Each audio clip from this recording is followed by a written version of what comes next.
So I'm here with my coach, Francis Davidson.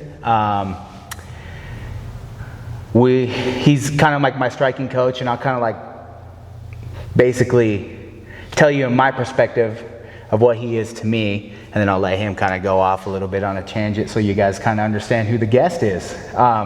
Francis was really the one that started our boxing gym, or just combat sports in general on the res. Again, I think it was in the past, right? Yep. Yeah, so we had like boxing in the past with the Coeur d'Alene tribe, but Francis kind of rejuvenated it, got the youth going a little bit, and it's kind of turned into a little bit of that, the youth, but also guys that came from combat sports have a place to train. So it's kind of, we kind of doing it all here, but he's kind of like our head striking coach, guy that's taught me a lot of striking, because when I first came in 8 years ago, I could barely throw a punch, you know. So like you do a really good job of, you know, taking the fundamentals and getting our striking going, and just, you know, obviously giving us a place to do that. So he's done that for us. Also, much more to me with Francis is he's a guy that I know is genuine, and if I ever come to him with anything non-combat sports related, I know I'm getting honest feedback. And to have that person in your corner is a huge deal to me, and I know a lot of different people that if you don't have that with your coach and he's blowing smoke or trying to make you feel good, it creates bad performances or false realities, and we just don't have that problem here. Yep. So yeah, if you want, introduce yourself. Cool. I'm Frans Davidson, Coeur d'Alene tribal member. Been doing this for over 20 years. This is something that I love to do just because of fighting on the streets, something that kept me out of trouble. I wanted the kids to do different just because I went on a bad path. And that just opened doors for other people like Josh the Sauce, everyone that comes in. You got to remember what this gym is for, what I built it for, is just for people to come in, to find a different path, you know, to grow. And that's what these guys are doing in this gym, is growing. And with for Josh saying that and everything, it makes me feel good, just because I know where I come from. I know what I'm just a street fighter. Had a couple USA fights, did some Muay Thai, but that's about it. Nothing to where it hit the game like these guys, man. These days it's hitting the ground more than anything. These guys know these arm bars, leg bars, you know, anything, you know. So awesome. Yeah, so I'll just open it up with a couple questions for you that I got for you, and we'll get started with that. So I guess my first question, what got you into coaching from combat sports? Like, I know you were talking about being a street fighter, having some MMA or some Muay Thai and USA boxing, but what got you into the coaching side of it? The coaching side of it is because I knew I didn't have the coaches to bring me where I needed to be, and it was almost too late for me to try and keep going. I could have, definitely could have, and still can. But that's just ego, and that's what it was when it was time. But most of it is because I was still going down the wrong way, chasing the wrong thing and everything like that, and I had to come to a decision of fighting or coaching, and I wanted to turn it back into coaching and helping, because my fighting was just not at the right time. Right. Yeah. So here's a big question that I ask a lot of competitors, coaches, anybody that's in combat sports. A big gauge that I get off of them and what they're going to do in MMA or what they're trying to do is, what is your reason and what is your why? What about combat sports? Why do you do combat sports the way that you do? So like, what does combat sports mean to you, and why do you do it? Combat sports, what does it mean to me, and why do I do it? Yep. Why I do it is to test myself, to make sure I can get up and do what I can, And why I'm doing that is to learn the sport better, to learn to where I can protect my fighters as much as I can. And why I do it is for the kids, for the community, for why I turn my life around and everything like that. That's a big why I do it. And sometimes that's gets in the way, you know, to keep driving. So that's why I got you guys and got everyone else coming in here and see that what's growing and what you guys are doing. And that's the big why, what you guys are building, what I see. And this is something that came from 3 bags, 1 whistle, and about 6 kids. You know what I mean? Mm-hmm. And now look at it. You know what I mean? Yeah. Oh, the change in the gym from just when I've been here from the last 8 years has been amazing. It's been crazy. Like, and even when me knowing from where you started at like the Wellness Center and the little area, now we got our own home. That was phase 1. We got bags now. We got a wall mat. We got brand new, you know, $7,000 mats. Jiu-jitsu classes rolling. I mean, the things that we've built, even in the short time that I know of, is crazy. So like for you to kind of like step back and look at it all and be like, dang man, that's crazy. It feels good. I bet. I mean, it feels good, but then it's depression too. Yeah. Depression because everyone gets old, everyone has to make a decision, everyone has to make to where I know that it's growing. And I know I can step back to where you guys can take over, to where you guys are building, and that's why I want to go back to the kids. I want to go back there and start building again, make the next generation, start getting them into the class, what you're building, and hopefully one of our Muay Thai, one of our wrestling, you know, whatever, get another class going, you know what I mean? And that's all we're going to do is keep building and keep growing. Yeah, so that is actually an interesting topic. One that, you know, I think any competitor or anybody gets to at one point.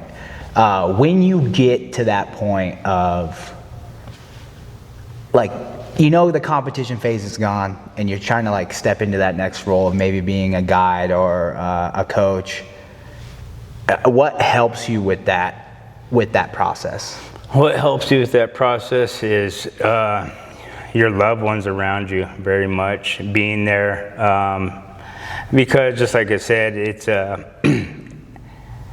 you're going to get to that point. You're going to get to that point and you have to make that decision, and knowing that there's some people out there that just can't stop.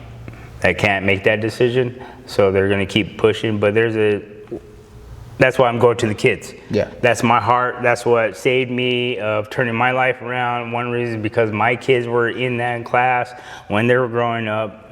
They helped me start this. That's why it's called Triple Threat. Me and my 2 boys. That was the whole thing. You know, they were kids, and that's what saved. And that's why this gym's one big, you know, emotional place for me. Yeah, for sure. You know, because not just because I can come back and just be a coach. I can come back and save my life again and save my life again just because of the outside stuff. That just don't help for me. That helps for everyone. Right. You know what I mean? You don't have to be on a bad road, just have a bad day. Yeah. You know what I mean? So coming in here, hitting the bag, sparring around, and then leaving with a smile, shit. Yeah. You know what I mean? That feels good. Takes that. You know what I mean? And then try and make it to the next day. You know what I mean? That is actually, like, I'm glad you brought that up, because that's something that I found in my journey of MMA. You know, you never know when you're going to get somebody in here, right? And you never know when somebody's going to walk through those doors, who they are, what their objectives are, what their goals. But something that I found that our gym that we do so well at here on the res is we're all welcoming, big open arms, loving. You can tell early that we all have pretty close relationship. It's all family, it's all love. So when some random person comes off the street and they see that, it makes like training go, oh, you know, that was a good day.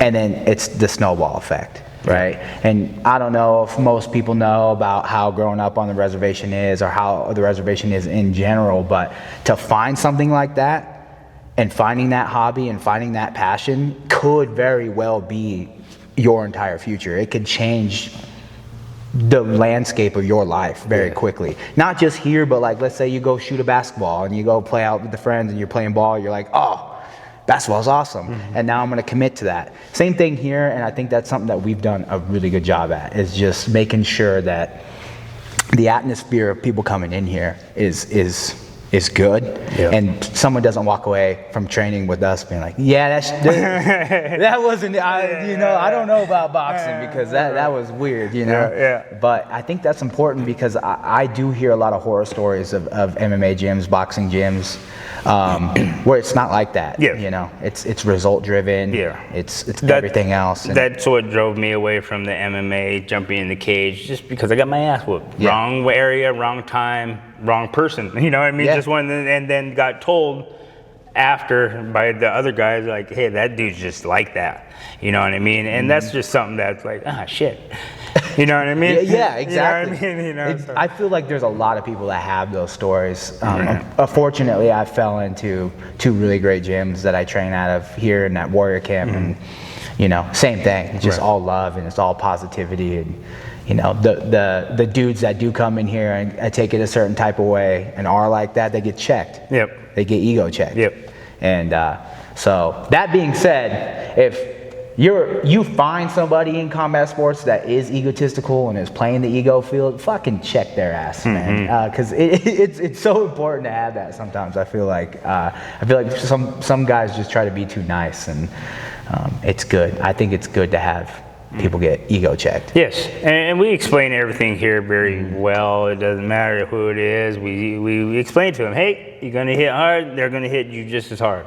So just like I said, when time goes like that, it's an ego check. So, it's nothing personal. It's just something that you got to be checked. So, yeah. So, throughout the years, here's a question I got for you pertaining me. Throughout the years, in my development in the gym, what has surprised you most about my career and my MMA takeoff?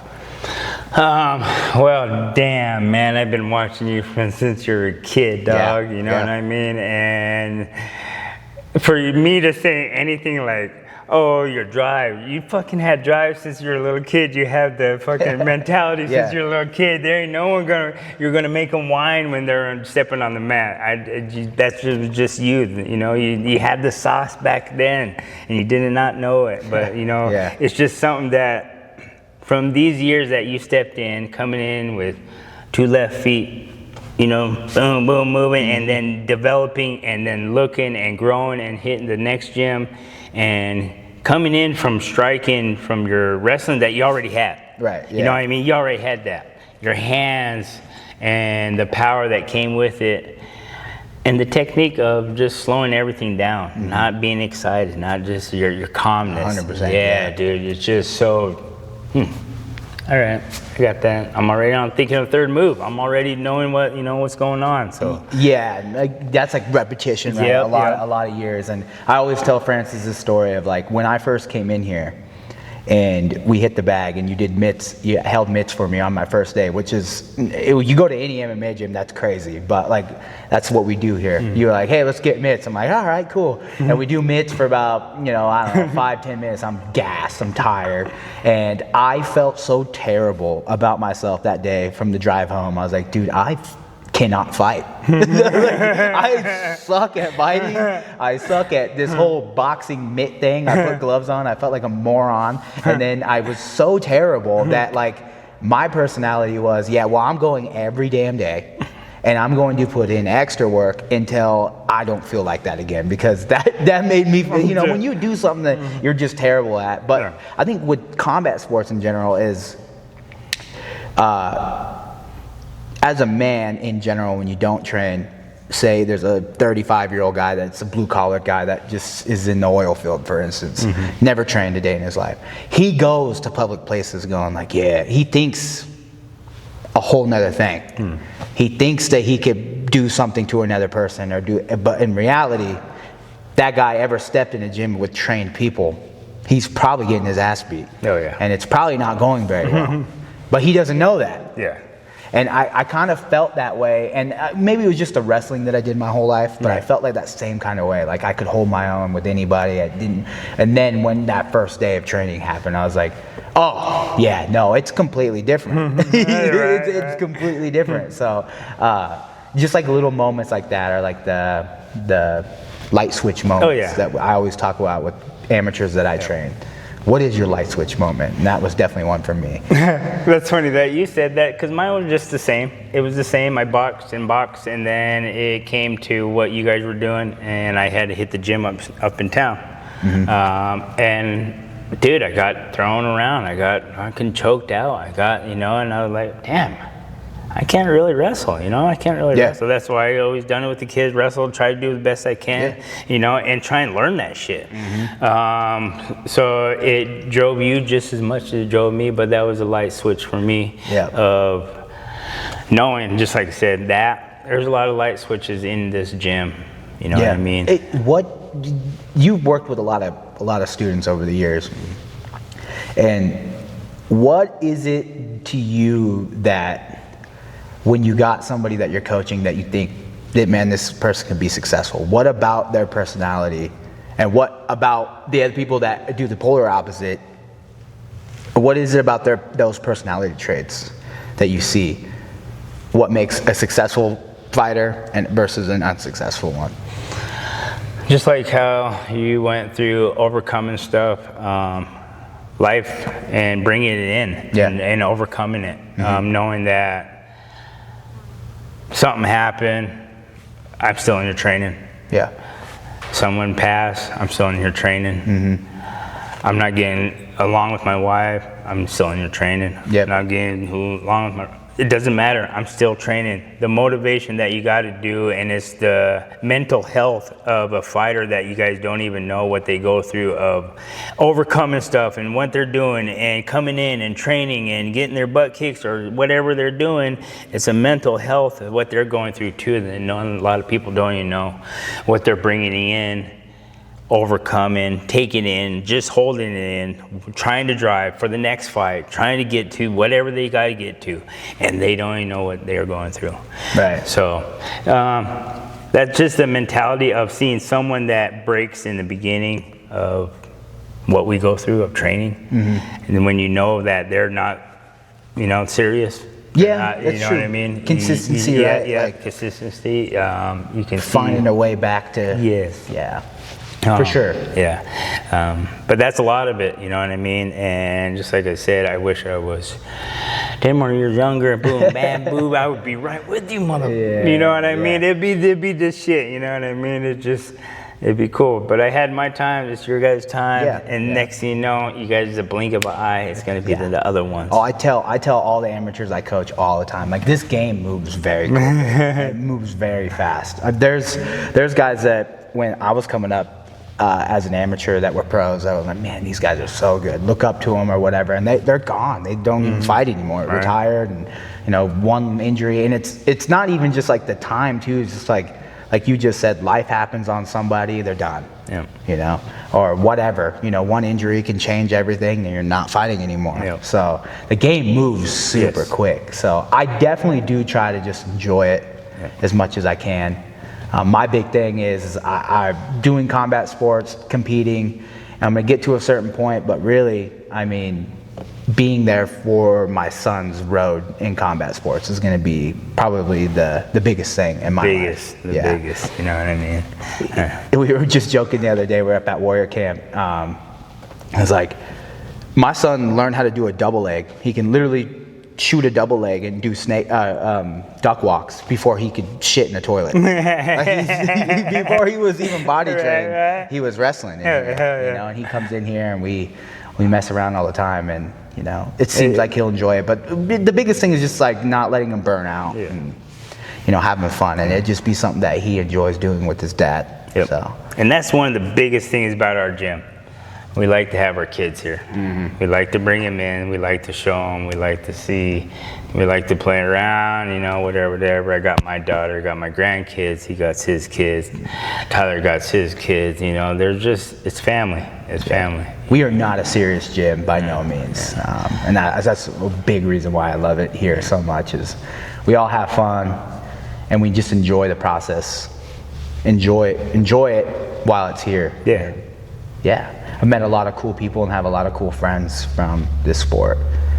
It's very nice, man. It's very nice to come in and have that opportunity of not understand that it's going to take another bill. I done this because I knew I couldn't pay for it. I knew that's one of the reasons why I couldn't do mine up in town. I tried, I did the Muay Thai, tried to get everything else. I just couldn't afford it. Yeah. So hold on a second. So that's actually a really important thing.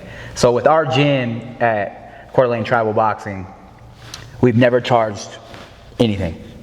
We're all completely free. And that is just a blessing from us because the tribe helps us out so much and gave us a spot that we didn't have to pay for like electricity or water or anything. And so, I mean, that was kind of their ask to us was, you know, don't charge anybody and we won't charge you guys. So being able to do that is really a cool thing that we've been able to do. And so many people that, I mean, it's going to take money to get down here. Yeah, you know what I mean? And 100%. That's money for us to get up there. For whatever it is, it's an opportunity. Right. We're here. 100%. Yeah. Yeah, I mean, there's the nuances of that. And I've even said it like sometimes too, is like, sometimes money incentivizes people to keep training. And but also if you really dig deeper into that, it's usually not the greatest thing in the world either, because if a person's here because they had to pay a monthly fee, they're probably not going to pan out anyways, right? So I guess I look at that and I look at like jiu-jitsu schools up in like wherever. The biggest moneymaker is kids, right? I mean, because the kids don't really a lot of the time have the choice. Their motivation is their parents being like, hey, I just spent $150 on you going to class. You're going to class. You know? And eventually that'll end if that kid really doesn't want to go. It eventually will end, but then there'll just be another kid that comes in. So, but it's nice coming from a gym that isn't monetarily involved at all. This is just all love, and we do it for the game. And that's cool that he said it like that and everything like that. How, you know, the kids and everything like that, to where don't push your kids too hard. Don't overtrain them. They get bored very quickly. 2-3 times out of the week is very good. You know what I mean? I did mine wrong. I learned. I did whatever I could to thinking that I was making them tougher. I was making them stronger and everything like that. And I learned from that. So that's something that I do different with my daughter. So I let her have her time. And then it's training time. Flick that switch. You know? And just like any fighter, he has to flick that switch. Family guy, working guy. Flick the switch. It's fucking sauce time. You know what I mean? 100%. 100%. So I guess when you look at where our gym has been, where do you see it going in the future? Oh man, what I want to see it is your gym popping off of your classes, and we're already king of the cage, you know, WFC, bare knuckle fighting, Muay Thai. I would like to bring it here. You know what I mean? I would like to bring it here. More of a bigger area. 100%, And maybe a little bit, 30 more feet, you know, you know what I mean? Because the equipment that we need and the drive that we got, and I'm gonna do, like I said, there's nothing that's gonna stop me. I'm gonna have bumps in the road, but I'm gonna keep coming. For sure. When I'm 80, I'm gonna still be in here. You know what I mean? Whatever. I can still blow a whistle. I can tell you guys go. I can, you know what I mean? Push. Sure. So that's gonna be, and for what you guys are building and what you guys can do, it's gonna be cool. You know what I mean? So I agree. Where it's gonna be, I want to see it. And a lot of times I was competing. I wanted my gym because I didn't know. I was just a kid off the street. I was just a kid thinking that, you know, I had dreams. My dreams came true, and they're still coming true. And that's one of the biggest things that a lot of people can't say. You know what I mean? For sure. Okay, 100%. you know, and there's a few of them that of my dreams, and just like I said, visions. What I got, I seen a lot from my fighters, from what they done and see what they do. This was one of my visions. You know what I mean? So one last question to wrap it up. When your fighter gets in the octagon, what is going through your head as a coach? Oh man, when my fighters are stepping into the octagon, man, I want to be right there within them, of knowing that this guy's going through a battle, and I just want him to be knowing that he's the greatest, that he's the best, and knowing that you're the one that's in there with that opponent. There's no one else around you, it's just you. But the fight, to be in there with you, that's the fight I want to be in there with you guys. Yeah. You know what I mean? Why? Because I'm always in your guys' corner. I'm always in your corner. And when you guys are in there, going through my head, I'm throwing the lefts, I'm throwing the rights with you, I'm throwing the kicks. Yeah. I'm throwing, dude, I've just seen everything, and you guys are awesome. Yeah, You know? for sure. Well, that's it. We're going to close it off. But this is my coach, Francis Davison. Love you, brother. Love you, bro. All right. Awesome.